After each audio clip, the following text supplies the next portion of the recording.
कंधमाल जिला बीजेडी सभापति फुलवाणी विधायक अंगद कहर मुख्यमंत्री नवीन पट्टनायक विधायक अंगद कहर नाम घोषणा करिसेंती। एने विधायक खुशी व्यक्त जाहिर करने सहित मुख्यमंत्री नवीन पट्टनायक कंधमाल सांसद डॉ अच्युत सामंत एवं बीजेडी वरिष्ठ कर्मकर्ता को धन्यवाद जणाइछंती।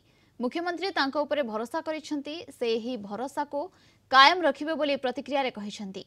कंधमाल बीजेडी सांगठनिक स्थिति को आहुरी सुदृढ़ करा जिवो। से पूर्वरु 4 थर सरपंच भावरे, जिला परिषद भावरे गोटिए थर, ब्लॉक चेयरमैन भावरे गोटिए थर और फिरिंगिया ब्लॉक रो बीजेडी सभापति भावरे निर्वाचित होइथिले।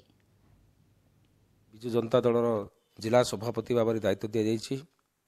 अनेक मत धन्यवाद अर्पण करिसेंती। मु धन्यवाद देवी जी कि आम ओडिशार माननीय राज्य सभापति श्रीयुक्त नवीन पट्टनायक जो मत एठारे कंधमाल जिलार जो गुरु दायित्व देइछंती। तो कंधमाल जिलार विजु जनता दल किभली भाव में संगठित हब एवं मजबूत हब ए विश्वास रखी भरोसा रखी मते देइछंती। तेणु मु तांकर आदेश को मु सुचारू रूपे किभली संपादन करने चेष्टा करी।